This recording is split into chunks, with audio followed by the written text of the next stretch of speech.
Joe Biden made a speech last night. It was closer to a resignation speech than a I'm not running announcement. He claimed a degree of sacrifice for the sake of the next generation. Yet he's handing off the reins directly to Kamala Harris and other exclusively well-known figures.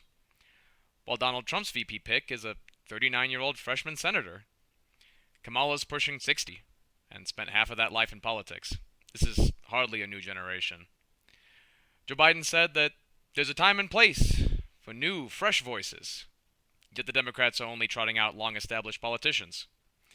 He promises to re-enshrine abortion as a national value, as a Catholic. Meanwhile, J.D. Vance is a pro-life Catholic, and Trump a pro-life Christian. He promised Supreme Court reform, which honestly was the scariest part of his entire announcement. He effectively wants to abolish the check and balance of the highest court in the land because it continuously rules against the radical, unconstitutional policies of his party.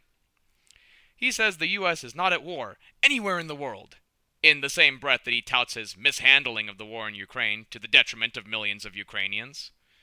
He seems to forget that the war in Afghanistan, which was ended by President Trump, was reignited by his botched withdrawal, and then promptly lost by Joe Biden as commander-in-chief, not by our brave men and women in uniform, and our Afghan allies. He promised to strengthen our Pacific allies. Is he really pretending that such actions are not in anticipation of war? Either admit we're already in World War III and mobilize accordingly, or stop pretending the world is at peace thanks to you, Joe. You can't have it both ways. He claims we're not at war, but then reminds us of the U.S. citizens being held hostage by Hamas in Gaza. The speech felt like a pure legacy speech. He only cares about his memory, not his fruits. Just touting statistics without accomplishments, without prosperity, safety, or strength. I could rattle off statistics too, about how bad things are. But the easier, truer barometer of Joe Biden's legacy, it's the morale of the American people. They don't want to have children. They aren't happy. They aren't happy accepting the bare minimum anymore. And why should they? They're tired of pretending that Joe Biden's accomplishments are good enough. That higher stats driven largely by simple population growth rather than better living and labor standards are somehow translating into a better America.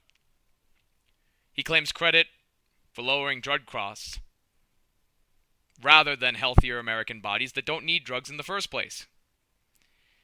Joe Biden claimed that America is an idea.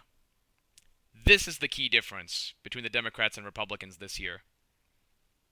They think that America is just an idea. We know that America is our home, our nation, our family. To them, America is a dream, a fantasy. To us, it's reality. Reality, not nostalgia. A reality which is being lost, murdered, stolen, drugged, and shot at every single day. Joe said that the American people will choose the course of America's future. Not Democrat voters, apparently, though. And I'd go further. As a Hispanic American, how dare Joe Biden call upon the name of Cesar Chavez when Cesar Chavez literally put his life on the line to personally defend the border of our country while Joe Biden destroys it. He claims he came from modest beginnings, which he did not. His father grew up sailing yachts in New England. They were fallen from grace elites, at best, who clawed their way back to the halls of wealth and power. J.D. Vance has a modest upbringing, even destitute compared to Joe Biden. Biden says the people rule in America. Yet the party will now decide who gets to rule next, to the ignorance of democracy that he claims to want to preserve. And yet he claims dictators rule here. Well, in the DNC they do. They're called superdelegates. And of course, Joe ends his speech with his consistently shoehorned-in line, "May God protect our troops, and may God protect our troops," who he abandoned, refuses to acknowledge the names of. who he refuses to respect and who apparently aren't fighting any wars anywhere. It makes you wonder who our troops need protection from. What we saw was the last hurrah of a defeated, petty little man whose only forced, shaky grace has been in defeat under a coup by his own party who couldn't stand him any longer. That is the legacy of Joe Biden, and that is the legacy of the Democrat Party. And in 2025, that legacy will be put on trial. Maybe literally. And we should all work diligently for that day.